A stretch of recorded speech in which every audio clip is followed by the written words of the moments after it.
welcome back to Sew What, a sewing conversational show with me, Stuart from the Woolpatch, and of course, Carol Elaine, Master Tailor Couturier. Hey, Carol. Hey, Stuart. Love the new look. Thank you. My Ralph Lauren look. I'm getting ready for tennis season or spring season. Sure looks like it. All right. It's so good to see you. This is going to be our last in the series because we're going to have a little bit of a break before the sewing bee starts again. And that's when those videos get manic. But it's so good to see you again because we saw you just before London Fashion Week. That's right. So how did it go? Tell us all about it. Really well. Everything was down to the wire as normal. It's just how it works, isn't it? You know, everything expands to fill the time you have available. This was no different. We decided to throw in a few more pieces because we had a little bit of time, and then of course that ate up all the time. And then things unexpected. Oh, you know, like we did a dolman sleeve dress, which got a lot of praise. The dolman sleeve. A lot of praise. It really looked good, didn't it? But when the model was wearing it, we were trying it out. We saw that the pleat opened up and a little bit too much of the inside showed. So I had to make a deeper facing for that. Right. So, you know, it's always good to build things statically, but there's nothing like a live model. Yes, of course. To work with. Yeah. And so for today, I was thinking, I learned, you know, we've learned that lesson over and over and over again, but wouldn't it be nice to talk about models and mannequins? And look at all those. It's your fan club. It's your fan club there. It's a really good thing to talk about. I have a mannequin here in the shop to show off display items. And I think there are quite a few home sewists who have mannequins too, but I've never seen. You've got a whole assortment there, so tell us all about them then. Well, absolutely. So the assortment I have includes working mannequins. That means I use these for the product that I produce for people, and then some that are just display. So if I'm photographing something, you want to see it on an articulated model, like this one here. Articulated because it just shows off the garment a bit better. Not so good with bespoke because they're display, they're for shops, or they're for, you know, your visuals, your brand, your campaigns. But they're a little bit elongated. They're made to flatter clothes in a shop. And then I have a slightly, you know, if somebody brings in a larger dress, a taller dress, something with a train, you need to be able to see that in a bigger space on a bigger stand. So I have Madam there in the back with a more exotic frock on it. She looks fabulous. Yeah, she's wonderful. We love her. She's grand, very grand. But I would say that the one I rely on most is the Kennet and Linsel, and this has been around. I've been using this for 33 years, and I inherited it from the designer, and it has this collapsible shoulder, so it's easier to get garments on and off. Oh, bring that closer. Let's have a look at that. Yeah, so it's spring-loaded in there. This poor thing, it probably needs a reconditioning, which you can do. I can send this back to Kennet and Linsel, and they would recondition the whole thing. But this is a lovely feature because it's easy. It puts less stress on the garment when you're taking it on and off. Yeah. And then it also has a set of arms that fit on. Yeah. I don't use them very often because these particular arms don't have a good shoulder cap on it. They're just straighter, so it doesn't give you a good. Unlike this one here, you see that has a nice shoulder cap on it. Yes, goes proper round like a shoulder would do. Like a shoulders, exactly. So there's something in there. So you've got the bone in there. Yeah. So that's good. But this is my most trusted stand. And why do I like using this? Well, because you can pin into it, you know, so that's really important.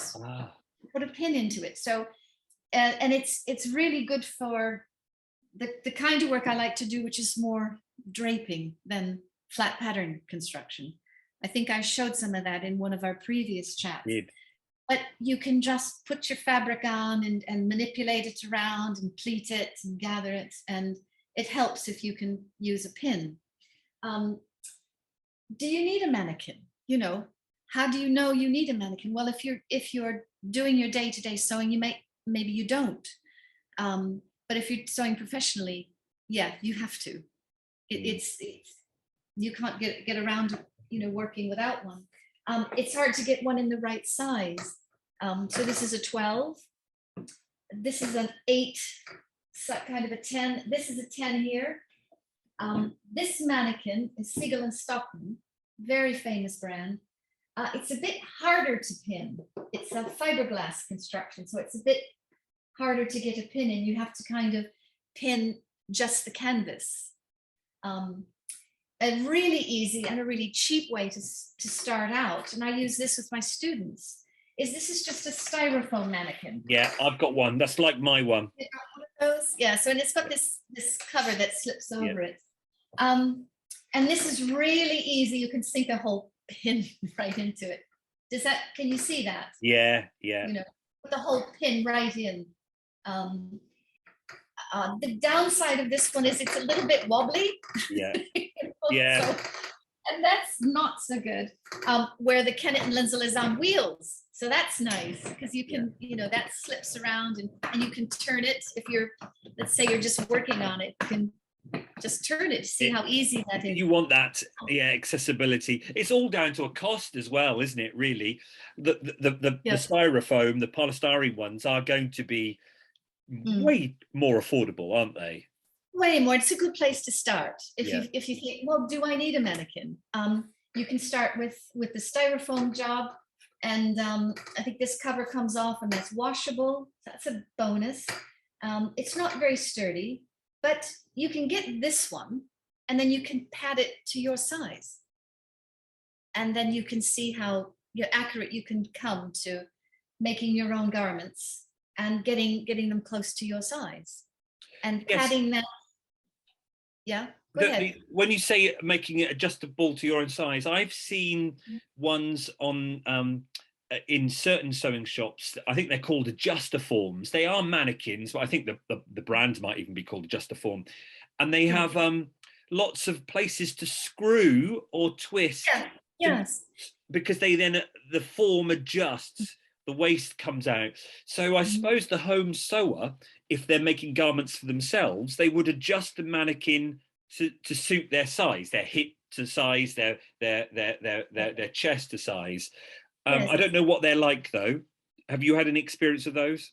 I have. So they're generally split down the middle. That's right. And then there's a little rotary adjuster at the bust, at the waist, and at the hips. Yeah. And the whole thing starts to expand. It's harder to get those in proportion. You can get close, but I always found them very, unsuccessful for me, because when you dial, say, a larger bust size, this portion expands as well. Of course. So you get a bigger neck. Yeah. You get, and then the shoulder isn't crisp anymore. Yeah. That starts to come out, and I found I got into a lot of trouble with those. It was the rage when I was learning, many moons ago, but I just thought this is not in proportion, and you can really get into trouble with having too big of a neck, and then when you go to try that garment on, it's just miles too big. So that's one of the dangers. So rather than perhaps buying an adjuster form, can you get a normal mannequin like that and then pad that out, adjust that to your size? Absolutely. That's right. So you can use quilt batting, or you can use some light foam, and you can wrap it around until the girth equals your girth. Yeah. And you can use things to imitate a butt. You could put a bra cup on there, to just increase the size of the bust. You still keep the shape. Yeah. So rather than wrap things around that then just distort, flatten out the details, the curves. You can just impose other shapes on top, and then slowly build it up. That's really successful. That works. And that would be, then I can see how important that would be if you are making a lot of clothes for yourself. and Yes. and also like me with my gingham shirt that I haven't got any further with. Oh, well So done. I've Means done you're well. busy with other things, huh? But I've recut out and done. I think I showed this last week. There's my new left front and my new right front. Mhm. If I had a mannequin, I technically, Uh, rather than having them scrunched up, I'd have mhm. them nicely pinned to my mannequin now, wouldn't I? That's right. Yes. Yeah. And you're protecting it. And also it's nice to see your progress, isn't it? Rather than folding it all up and having it in the corner. Yeah. And that brings me to another point, because in the back, I don't know if you can see in the back, I've got a little row of garments here in the back. Oh Well, yes. yeah. So Beautiful. that's another project in process, but you can hang something up and it's on a flat hanger.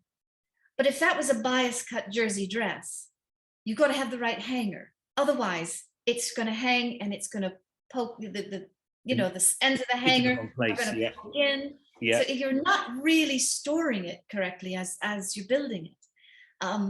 It's much better to store it on a mannequin because all the pressure is taken off. Yeah. It's not just hanging from a few bits of metal.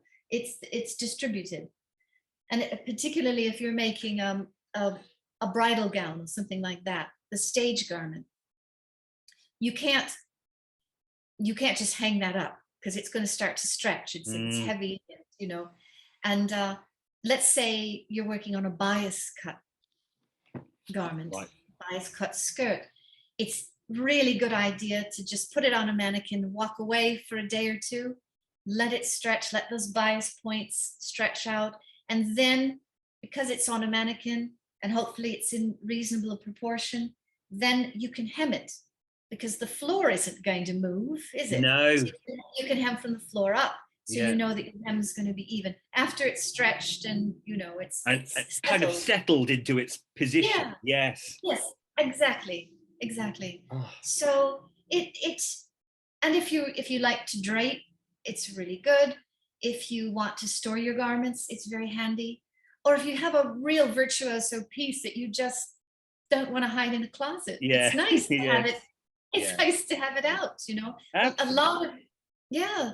I know several people who have, say they have a really important designer garment that they've gotten hold of, or they've bought vintage or something, and it's just a piece of art to them. So So it's a have it nice, out on the mannequin rather than it yeah, being stuck away in the cupboard. Yeah. exactly. And when you look at that, you look at that view now behind you. The sun, now we're out Yeah. in the light at 5 o'clock, is beautifully coming through that. The blinds, the shadow on the back wall, and then you've got these beautiful mannequins all in Yeah. clothes and looking fab. I mean, look at Purple Lady at the back there. I That's know. look. That's Can you wiggle her forward? Is that one you can show, or is that a sure. top secret one? No top secret here. I don't know who the maker of the dress is, I can tell you, but as I said, it's got a very uneven hemline. So you can see it's got that handkerchief hem. Yes. You see, if I hold it upside down, you can see Oh, it's Carol, look how at it that. just falls. And this is a dress we're going to restyle. So it's got a beautiful combination. Oh, look at the movement on that. Yeah, skater's waltz. It's got chiffon, silk satin. So here's the satin on the cuff. Wow. On the cuff. The chiffon is the diaphanous.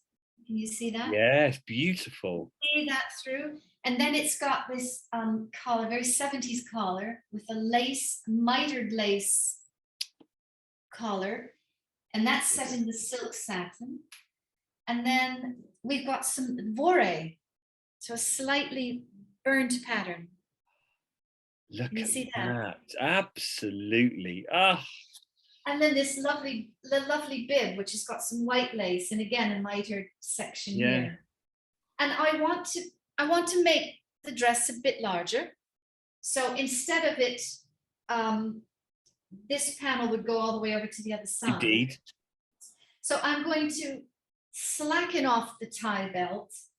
And I'm going, there's enough fabric here actually. So it's not dangerous, you know? No, you've got plenty.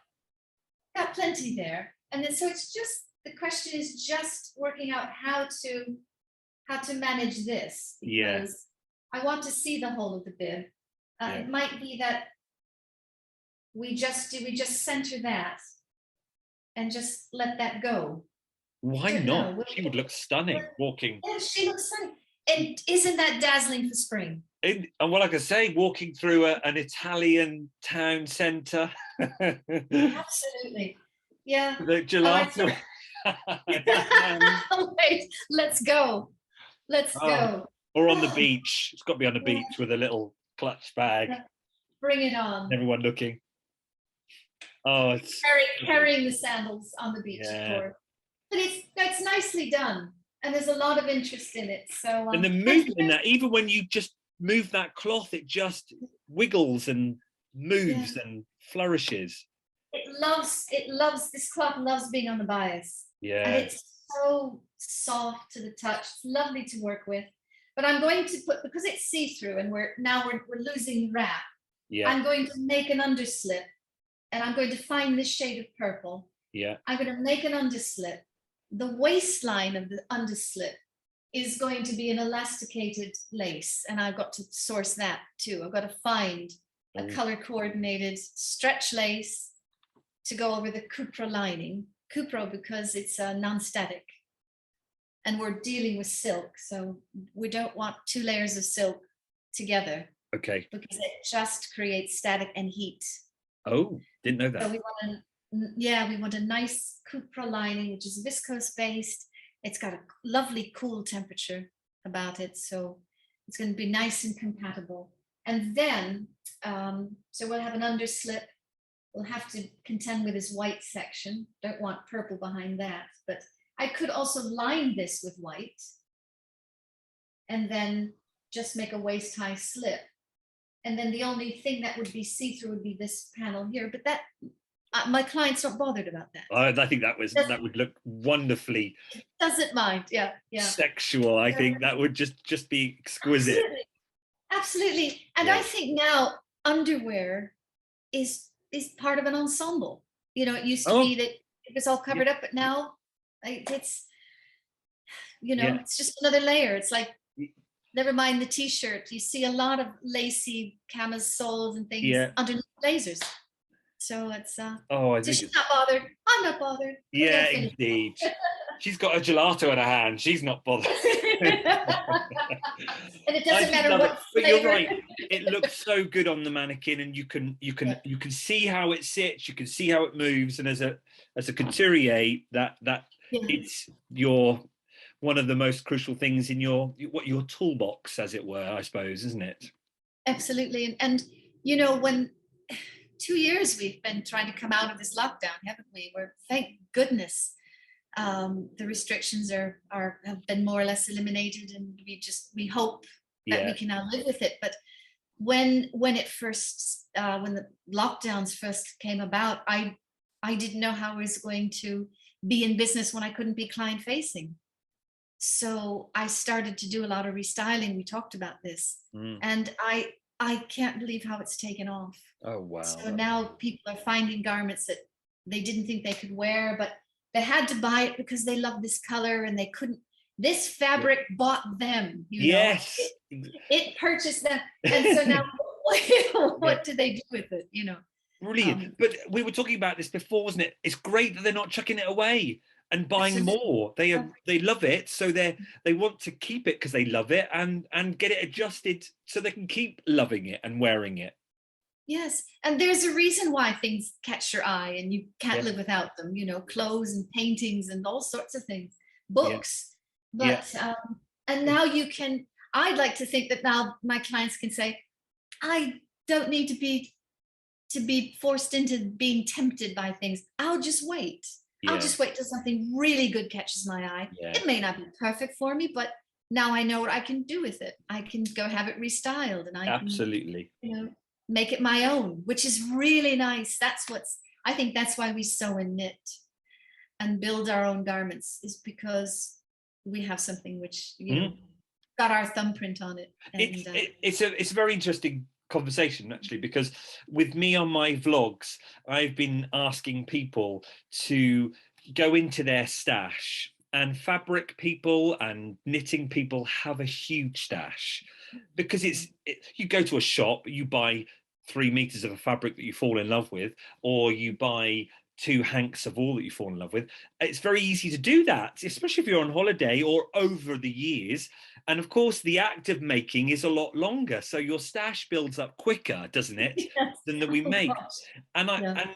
and I often, I was saying on the vlog, go on, just go into that stash. Don't buy some new stuff, because Yeah. ultimately you bought that fabric, that 3 meters, because you fell in love with it. So try and use it. And some people are like, oh, but it's so nice. I don't know what pattern to use. And I'm like, you'll probably Oh, never find the right pattern because you're too worried about it. But at yeah. least make something and try and enjoy that fabric even more. Let it free so you can see it.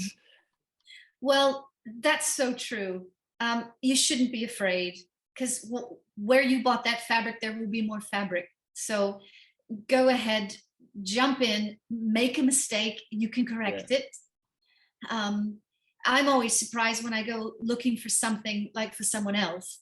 I think, oh, so and so wants X. I think I have some fabric in store, and I go in the store and I find stuff that I bought 20, 30 years ago Oh, I didn't even know I owned. It's like, oh my word, why is Carol. why is this sitting here with, Yeah, not getting the attention it needs? So absolutely. yeah, Yeah. get it out. You'll surprise yourself when you go and look in your Yeah. store. You And will. I know it must be hard, especially if you've got an exquisite piece of fabric that you probably was a designer fabric, and you spent a lot of money on it. So you're even more nervous to cut it up, but it's got to be there to be cut up and used, doesn't it? Get it out and make a garment out of it. Otherwise, it's going to sit on that shelf in the stash for another 5 years, isn't it? At least, maybe even more. Here in London, we have this terrific department store, Liberty. And Liberty, when I first relocated to London, had a beautiful dressmaking department. So did Dickens and Jones, all these lovely department stores. Ooh. You could walk in and there'd just be bolts and bolts of cloth. And you'd often meet people in there, singers and dancers and television personalities, because a lot of these women did their own sewing, and men. And so I started to hoard cloth, like you say, you saw it, you liked it, don't know what I'm going to do with it, but I'm going to buy it. Now, in those days, fabric might have been 10, 15 pounds a meter, right? Remember those days? Decades have passed. I go back into that stash and I think, this is crepe de chine with a 12 degree print on it. I'm never going to find anything like this. Yeah. If I sew it up now it looks really expensive, because you can't get that kind of cloth, or the quality of that cloth.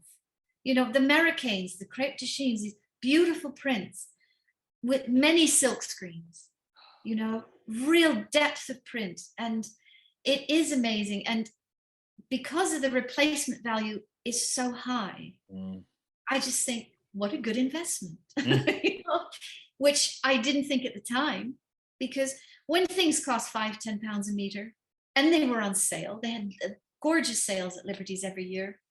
I used to just get some treasures. Yeah. Now, all the fabric stores are shut.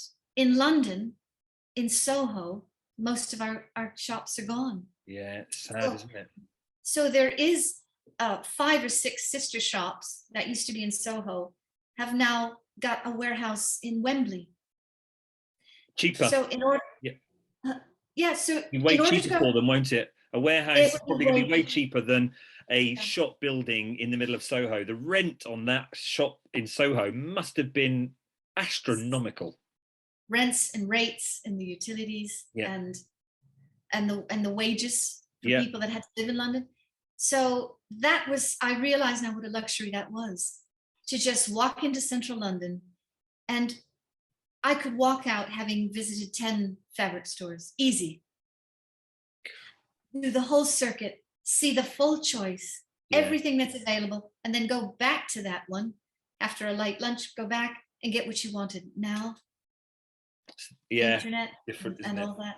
So what do our contestants on the sewing bee going to do? Because they have to source everything, don't they? It's going to be very interesting, and we're going to get very excited about that because that will be starting again in April. So we're going to have a little bit of a break, aren't we, over March?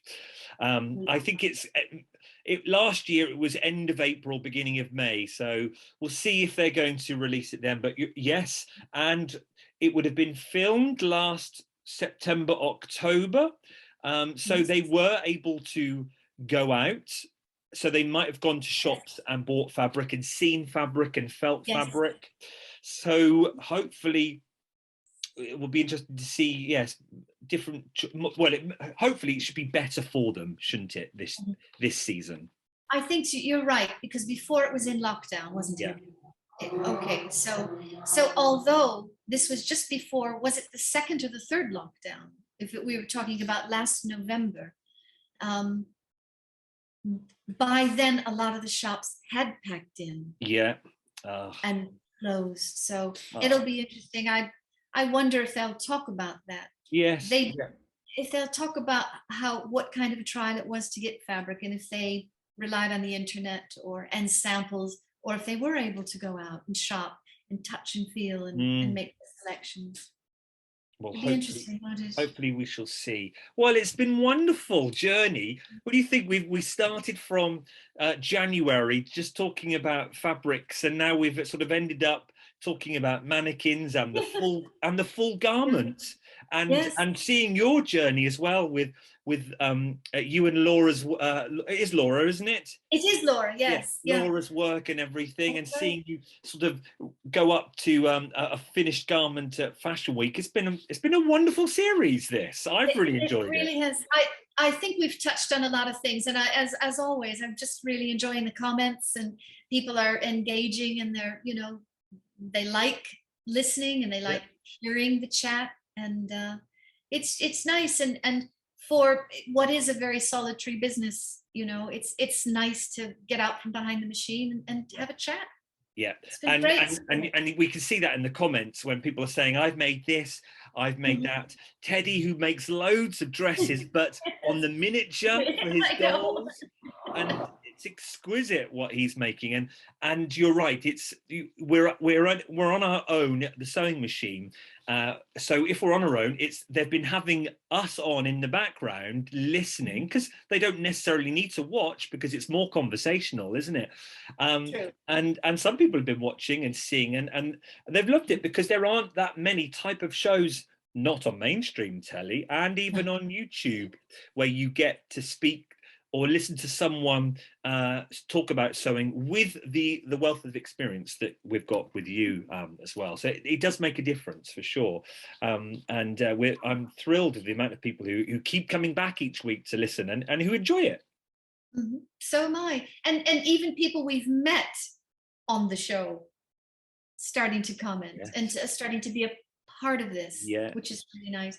And I find it really interesting having the two disciplines, having the knitting and the sewing. Absolutely. And talk about the the crossovers, that things that we share. And we talked about this game of opposites, and top side and underside, and your knitting, and why the underside causes it to roll. And I've always found that with fabric, but you explained it on a larger scale, right? With the stitches being bigger and the effect of that being more pronounced. So, I'm learning about my discipline from yours, which I think is really interesting. And it doesn't have to be controversial or car crashy, does it?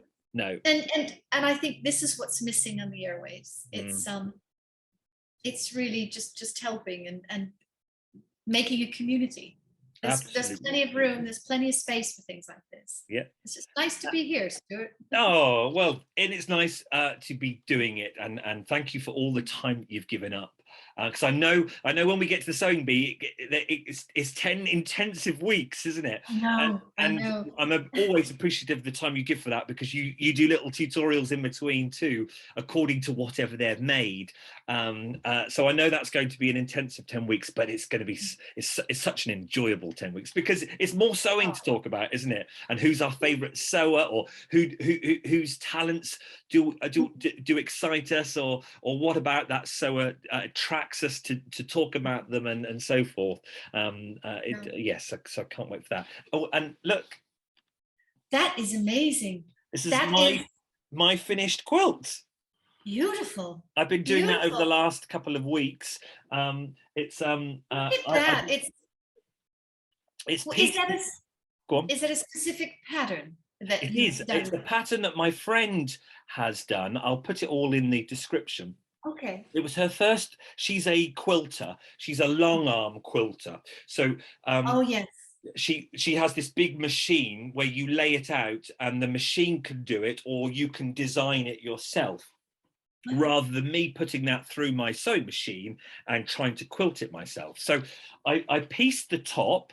So I've done all the patchwork, and then I put the wadding in and the backing, and then sent it off to my long armor to quilt. Okay. I don't know whether you can see it, but you can see it from the back better. Space. Oh yes. You see space rockets? Yep. Let's see if I can get it down. Can I get it down? Careful, careful. Easy does it. No, I think That's okay. well and truly jammed up there. Yeah. And it was a pattern that she designed, and I tested it. So she gave me the pattern, and I had a go at making it, and now it's all been tested, and she's released it. And it's great fun because it's made. This is a block, and you repeat that block 3, 6, 9, 12 times, and then you put your stashing in between. Right. And then a border. I see. Okay. Oh, it's beautiful. I love the colors in it. Well, it's a bit of fun, isn't it? Yeah. And when I first saw it, the first thing I noticed was the Lithuanian flag, the Ukrainian flag. Oh yes. That's the first thing. I mean, yeah. Anyway, that's. I guess that image is now. Well.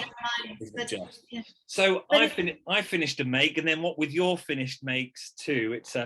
It is a nice, as you say, it's a nice crossover between dressmaking, knitting, sewing, patchwork, quilting.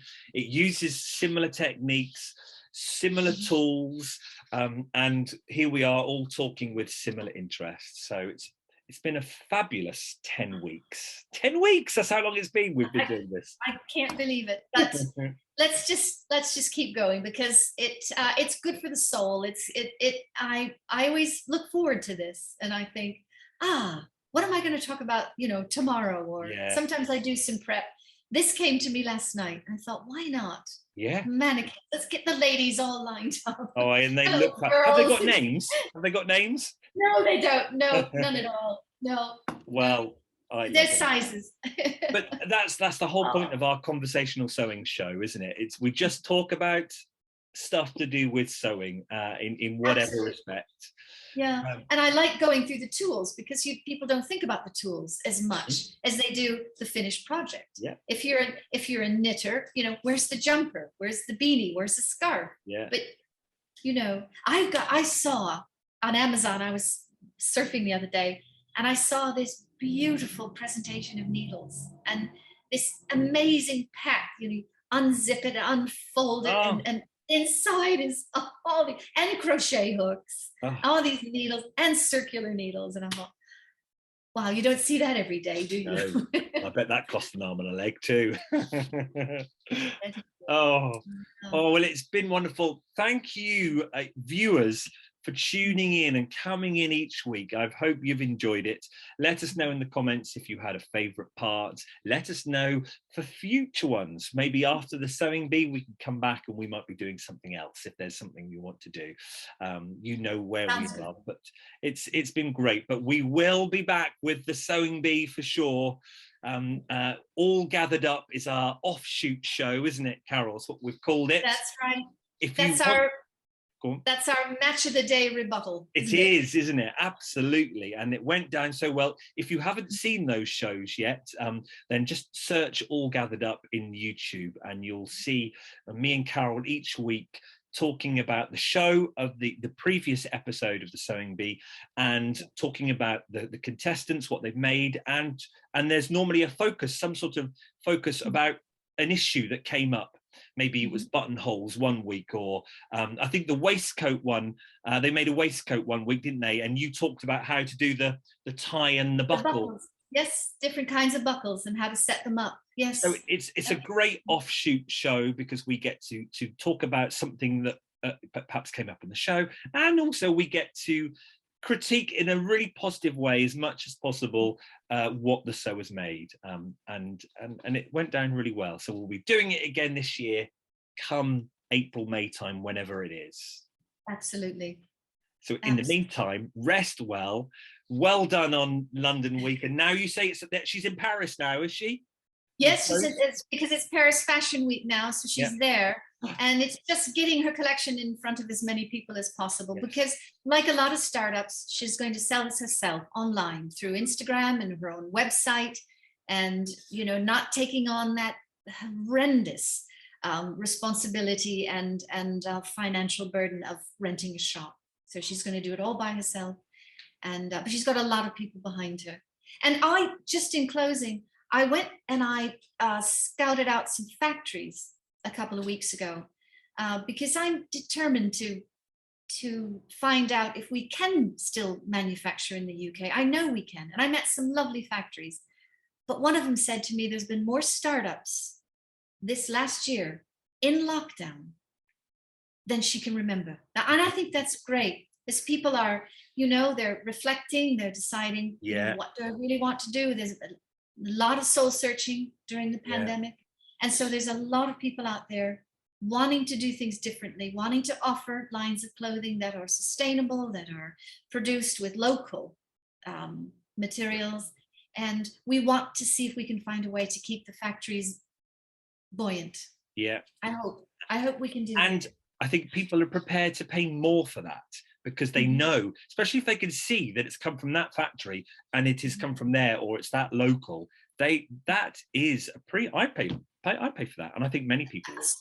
So would I. And the people that are in the process, that are taking on this responsibility, are much happier if their production facilities down the road. Yes, than not across, on the other side of the world.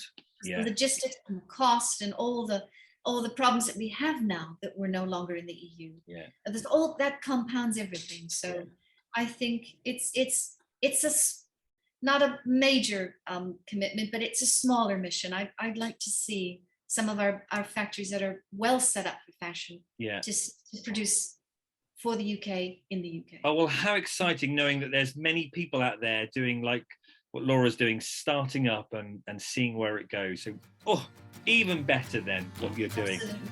Oh, well, thanks very much. Thank you, everyone, as we say, for watching. Let us know in your comments what you're making at the moment, and we will see you when we come back with the Sewing Bee All Gathered Up show. See you all soon, everyone. Bye-bye. Bye-bye.